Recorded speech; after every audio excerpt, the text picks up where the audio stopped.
कह दिया, एक ही सांस में सब कह दिया। क्या? भगवान ने नाव को मांगा, मांगी नाव, उसके बाद रुक कर बोलना है न केवट आना। और यदि बोल दिए मांगी नाव न केवट आना, इसका अर्थ हो जाएगा भगवान ने मांगा नहीं और केवट लेकर पहुंच गया। मांगी नाव न केवट आना, भगवान ने नाव को मांगा किससे? केवट भैया से। और केवट भैया बोल दिए लाऊंगा नहीं, मना कर दिए। और मना ही नहीं किए, ऊपर बढ़ के भी कहते क्या कि मैं आपके मरम को जानता हूं इसलिए नहीं लाऊंगा। लक्ष्मण जी सोचने लगे कि जन्म से मैं साथ में हूं, आज तक मैं इनके मरम को नहीं जान पाया, ये अवका आया केवट कहता है मरम जानता हूं।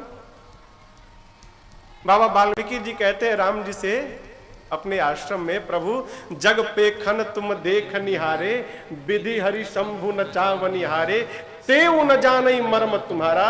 वो ब्रह्मा विष्णु महेश भी आपके मर्म को नहीं जानते। और ये केवट भैया कहते कि मैं मर्म जानता हूं। क्यों जानते हैं? क्योंकि राम जी ने इनको जन्माया है इसलिए जानते हैं। सोई जानई जेहि देहु जनाई। बाबा वाल्मीकि जी कहते हैं राम जी से, प्रभु आपके मर्म को वही जान सकता है जिसको आप जनवाएंगे।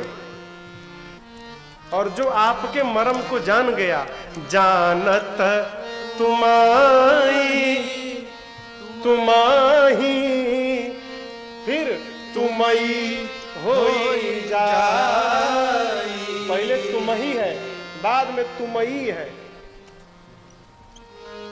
आपको जानकर वो आपका हो जाएगा।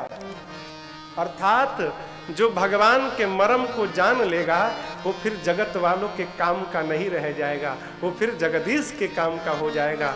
इसलिए जगदीश का काम का कौन होगा? जिसको राम जी अपने काम का समझेंगे, जिसको समझेंगे उसी को जन्मा देंगे। इसलिए कथा कहती है भगवान को जानने की चेष्टा मत करिए। क्यों?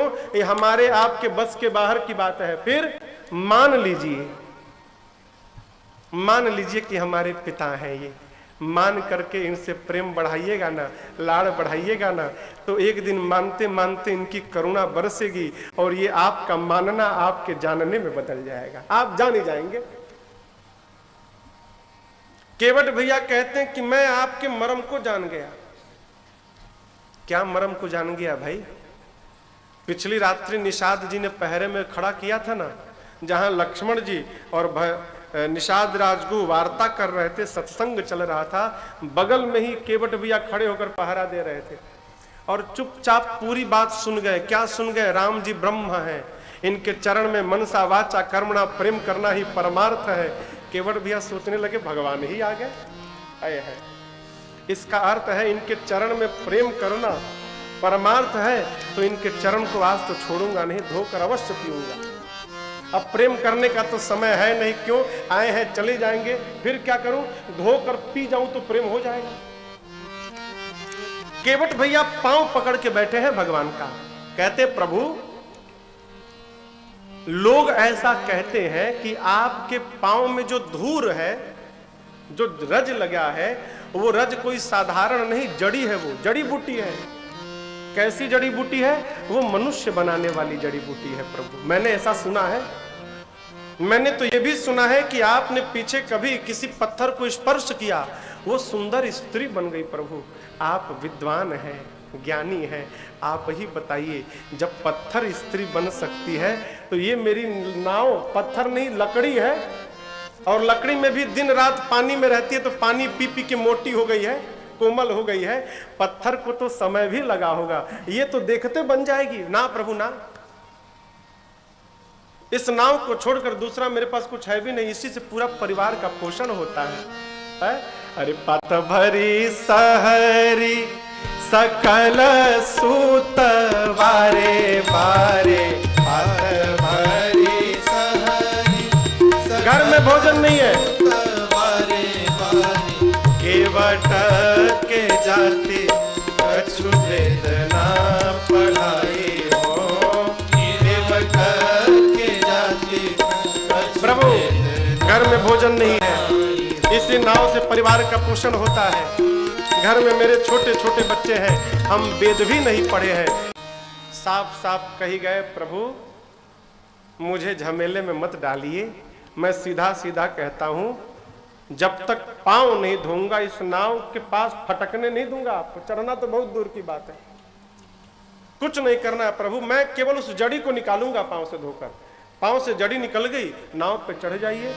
केवट भैया ने कहा, भगवान मौन। केवट भैया ने कहा, प्रभु क्या बोलने में कोई तकलीफ है क्या? यदि बोलना नहीं चाहते तो इशारा भी करिएगा तो चलेगा, इशारा कर दीजिए सर से, हाँ भाई धो लो, बोले। केवट जी समझ गए। अब तनिक केवट जी का नाटक देखिए। भगवान जब कुछ नहीं बोले ना तो थोड़ी केवट जी रूठने का नाटक करने लगे कि नहीं धुलाना, मत धुलाइए, मैं जान गया आपको पार और नहीं जाना है। एक संत कह रहे थे, केवट भैया कहते हैं भगवान से, प्रभु मैं आपकी चतुराई समझ गया, जैसे पिछली बार आपने पत्थर को स्पर्श करके स्त्री बनाया और गौतम जी को दे दिया ना, लगता है इस बार भी आप किसी मुनि को वचन देकर आए हैं, रुको रुको तुम्हारे लिए पत्नी लाता हूं, और आप मेरी नौका को स्पर्श करके स्त्री बनाना चाहते हैं, मैं ऐसा होने नहीं दूंगा। मत धुलाइए, नहीं धुलाएंगे तो पार नहीं जाएंगे, और पार नहीं जाएंगे तो हमको नित्य आपका दर्शन मिलेगा, मेरा लाभ ही लाभ है, मत धुलाइए। अब तक तो मैं कहता था कि मैं धोऊंगा, अब मैं बोलता हूं मैं नहीं धोऊंगा। यदि आपको पार जाना है नाथ, तो अब आप अपनी ओर से कहिए कि केवट आओ मेरे पांव को धो और मुझे नाव पर बिठाकर गंगा के उस पार ले चलो, तब मैं धो कर ले चलूंगा, नहीं तो अब मैं बोलने वाला नहीं, मत धुलाइए। इस पर भी भगवान मौन बैठे हैं। क्यों भगवान क्यों मौन है?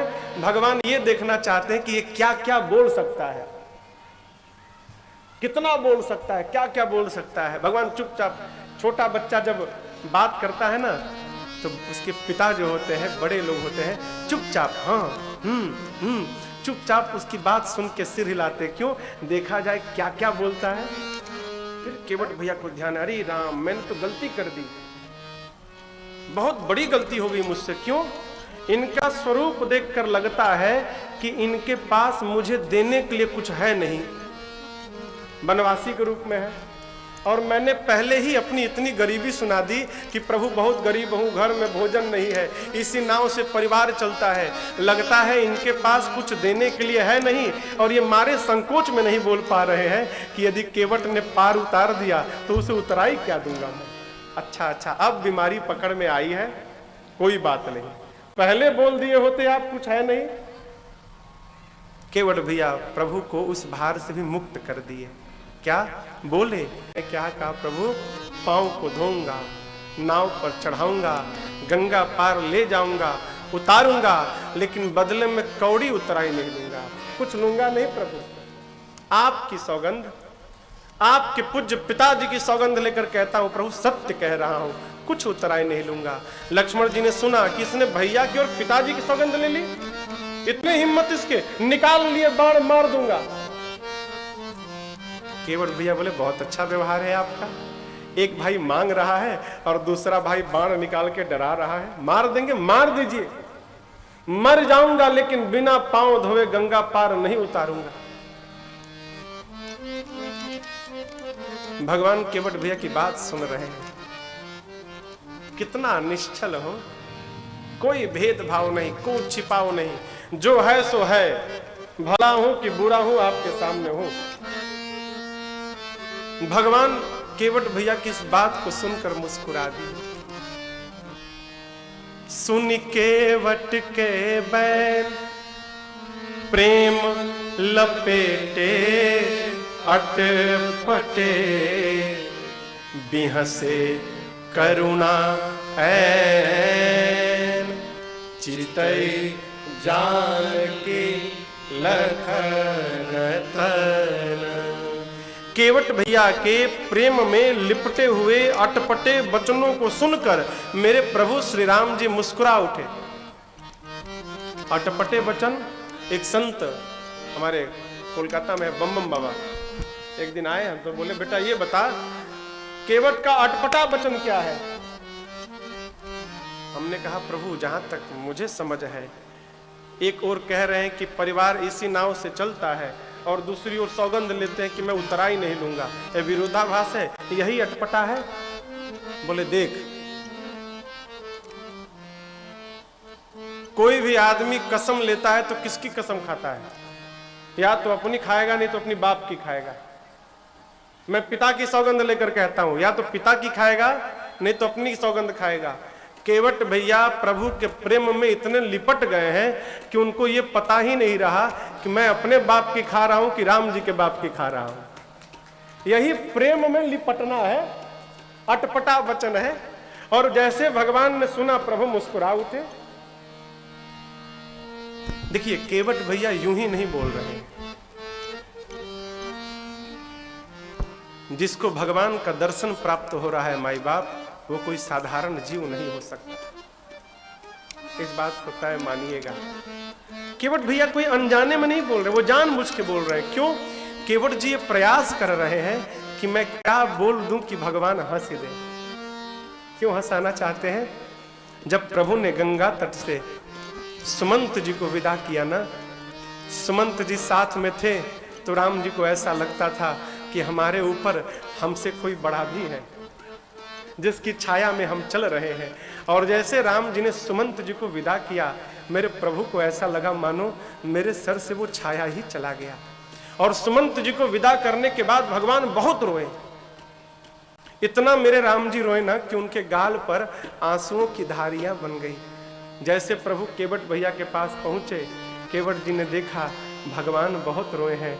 अब मैं भगवान को यहाँ से तभी विदा करूंगा जब मैं अपने भगवान को हंसा लूंगा, तब विदा करूंगा। कथा कह रही है, प्रसंग कहता है, कोई आपके घर में आए ना और घर से जब विदा लेकर जाए तो उसे रुला कर नहीं, प्रयास करिए कि वो हंस दे और उसे हंसाकर घर से विदा करिए। केवट भैया की बात को सुनकर भगवान मुस्कुरा उठे और कृपा के सिंधु कृपा करते हुए मेरे प्रभु श्री राम केवट भैया से बोले, कृप गंवार हूं लेकिन उतना भी नहीं हूं।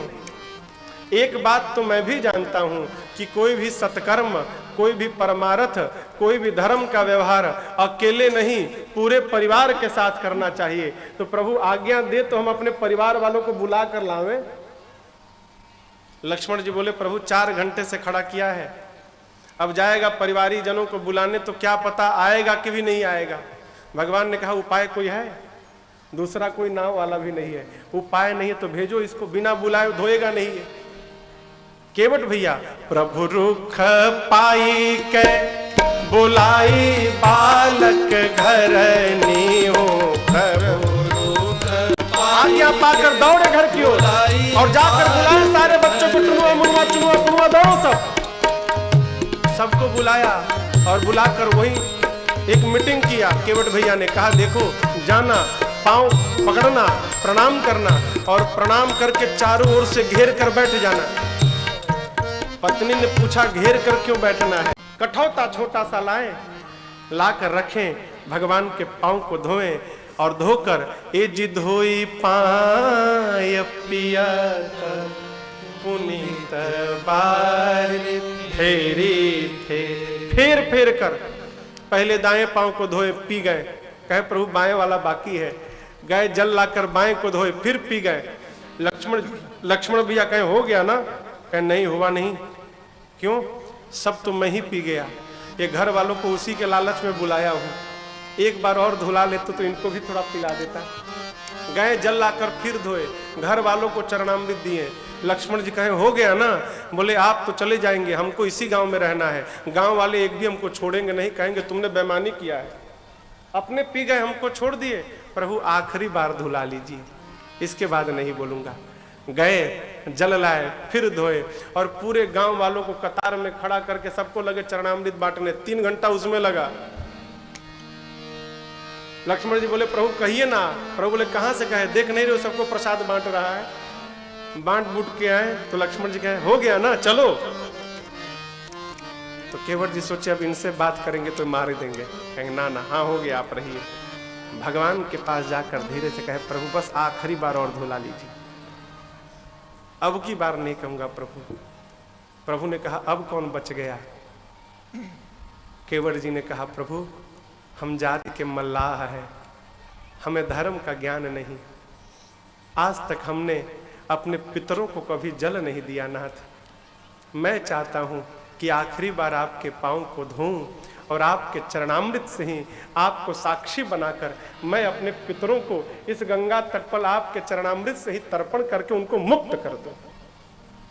केवट भैया जल लाए, पखारे और भगवान को साक्षी बनाकर अपने पितरों के नाम से जल देकर पितरों को मुक्त कर दिया।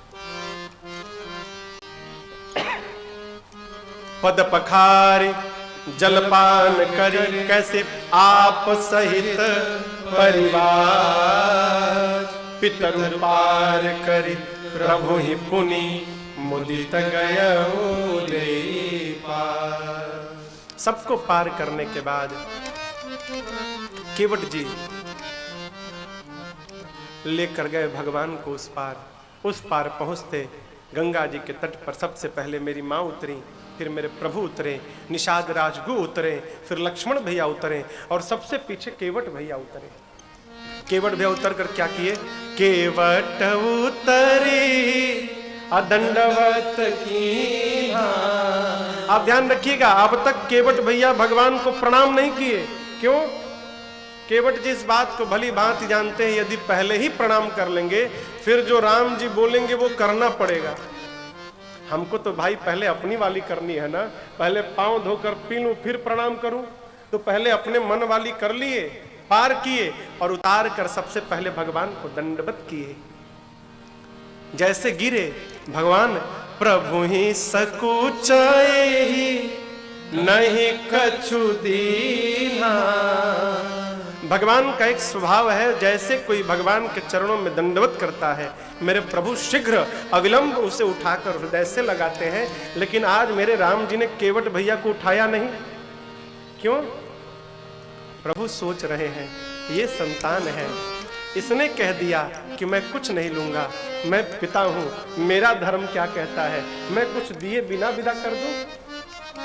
और आज मेरे पास इस केवट को देने के लिए कुछ भी नहीं है, इसलिए मारे संकोच के राम जी केवट भैया को उठा नहीं रहे। मेरी मां प्रभु के हृदय के भाव को जान गई। पिय हिय की सिय जान निहारी, प्रभु ने कहा नहीं मन मुदरी मन मुदित उतारी। मां ने अपने हाथ से अपनी अंगूठी निकालकर और भगवान की ओर इशारे से कहा, प्रभु कोई बात नहीं, आप इस अंगूठी को ही उत्तराई में दे दीजिए। प्रभु ने केवट जी की ओर देखा, कहा केवट जी कहे वो कृपाल ले ही उतराई।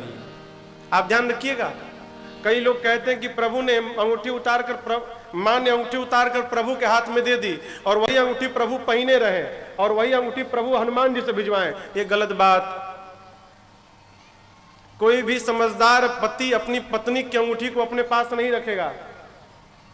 और स्त्री के लिए अलग प्रकार की अंगूठी आती है और पुरुष के लिए अलग प्रकार की अंगूठी आती है। स्त्री की अंगूठी पुरुष की उंगली में ही नहीं आएगी। प्रभु ने मां की अंगूठी ली नहीं, अंगूठी मां के ही हाथ में थी। प्रभु ने क्या कहा? कहे वो कृपाल ले ही उतराई। यदि अंगूठी राम जी लेकर देते फिर ले ही उतराई नहीं, राम जी कहते ले हु उतराई। लो, राम जी क्या बोले? ले ही उतराई। केवट आपकी मां आपको अंगूठी दे रही है, ले लो। केवट जी ने देखा कि मां ने अपने हाथ से उतारा। केवट चरण गहे अकुलाए। अब तक केवट भैया भगवान के चरण पर गिरे थे, दंडवत कर रहे थे, लेकिन जैसे देखा कि मां ने हाथ से अंगूठी उतार दिया, केवट जी भगवान के चरणों को जाकर पकड़ लिए, जकड़ लिए हो। कहनाथ, मेरे मां के शरीर पर आभूषण के रूप में यह अंगूठी ही है, मैं इतना बड़ा अभागा हूं, मेरे लिए मां को वो आभूषण भी उतारना पड़े। मैं जान गया आप मुझे झूठा बनाना चाहते हैं ना। मैंने प्रण लिया है, वचन लिया है कि मैं उतराई नहीं लूंगा, और आप मुझे बरबस उतराई देकर इस केवट को झूठा बनाना चाहते हैं। मुझे क्या नहीं मिला? दोष, दुख, दरिद्रता और हृदय का ताप सब समाप्त हो गया। आपको देख लिया प्रभु, आपके दर्शन से मेरे नेत्र का दोष चला गया। आपको पाकर मेरे मन का दुख समाप्त हो गया। आपने इतना प्रेम दिया नाथ, मेरे स्वभाव की दरिद्रता चली गई और आपके चरणामृत को पीकर मेरे हृदय का ताप समाप्त हो गया। मुझे क्या नहीं मिला। एक बार राम की सौगंध उठा लिए, उनके पिताजी के सौगंध उठा लिए, प्रभु पार करूंगा, उतराई में कुछ नहीं चाहिए, तो फिर मांगेंगे किस मुख से। और जो भगवान का दर्शन पा गया उसको पार होने से कोई रोकेगा? वो बचा है क्या? आप कल्पना करिए, केवट जी ने भगवान से कुछ नहीं मांगा और यहीं पर केवट भैया ने बड़े बड़े मुनियों को, देवताओं को पीछे छोड़ दिया। कौन नहीं मांगा हो? कौन नहीं मांगा? राम जी के पास जो आया वही मांगा। राम जी ने किसी से नहीं कहा कि मांगिए, सब अपने मन से मांगते रहे, भगवान देते रहे। और आज केवट को भगवान अपनी ओर से देते हैं तो केवट भैया कहते हैं प्रभु नहीं चाहिए, नहीं चाहिए। कहे प्रभु अब कछुनाथ न चाहिए मोरे, दीन दयाल अनुग्रह तोरे। प्रभु आपका अनुग्रह मिल गया, अब मुझे कुछ नहीं चाहिए। हमारे प्रातः स्मरणीय परम पूज्य श्री गुरुदेव भगवान चित्रकूट तुलसी पीठाधीश्वर भगवान कहते हैं, बेटा केवट भगवान से कहते हैं कि आपका अनुग्रह मिल गया। अनुग्रह का अर्थ समझते हो? हमने कहा नहीं गुरुदेव। तो गुरुदेव भगवान ने बताया, बेटा केवट कहते हैं प्रभु मेरे 9 के 9 ग्रह मुझसे प्रतिकूल हो गए हैं। अब गुरुदेव ने कहा ये पूछो, ये कहां लिखा है प्रतिकूल हो गए हैं? अरे इतनी गरीबी है, घर में खाने की आफत है, तो ये ग्रह का प्रतिकूल होना नहीं तो क्या अनुकूल होना है? केवट भैया कहते हैं प्रभु मेरे सारे ग्रह मुझसे प्रतिकूल हो गए हैं, आपने ऐसी कृपा बरसाई कि आज मेरे 9 के 9 ग्रह जो मुझसे प्रतिकूल थे आज मेरे अनुकूल हो गए। ग्रहों का अनुकूल होना ही अनुग्रह है। गुरुदेव भगवान वाचा, गुरु जी मेरे कहते हैं बेटा ग्रहों का अनुकूल हो जाना ही ये अनुग्रह है। केवट जी कहते हैं प्रभु आपका अनुग्रह मिल गया, अब मुझे कुछ चाहिए नहीं। भगवान बहुत करते हैं। केवट भैया कहते हैं प्रभु यदि आपको देना ही है, फिरती बार 14 वर्ष बाद जब आप वापस आएंगे उस समय आप जो देंगे सो प्रसाद में सिर धरी लेगा, सिर धरी लेबा, उसको प्रसाद समझ के मैं सिरधारी करूंगा। नहीं है, नियम है आपके घर से कोई जाए ना तो उससे लेकर विदा मत करिए, अपने पास से संभव हो तो उसके झोली में कुछ डालकर उससे विदा करिए। केवट जी कहते हैं प्रभु मेरे में इतना सामर्थ्य तो नहीं कि मैं आपको कुछ दे सकूं। अरे दे नहीं सकता, कम से कम आपके पास जो है वो तो न लूं। आप आइएगा उस समय जो दीजिएगा मैं ले लूंगा, अब की बार नहीं। प्रभु बहुत किया राम जी ने, बहुत कीन्ह प्रभु लखन सिय, पर नहीं कछु केवट ले, विदा कीन्ह करुणा यतन, भगति विमल बरु दे। बार बार कहने के बाद भी प्रभु कहें, माँ कहीं, भैया लक्ष्मण कहें, केवट जी ने कुछ नहीं लिया। प्रभु बोले मैं पिता हूं कि तुम हो, मैं दूं न लो। अरे ये नहीं लोगे, चलो मैं तुमको अपनी भक्ति देता हूं। प्रभु ने केवट भैया को अपनी विमल भक्ति प्रदान कर दी। कथा कहती है जो भगवान से कभी कुछ नहीं मांगता उसको भगवान अपनी भक्ति देते हैं।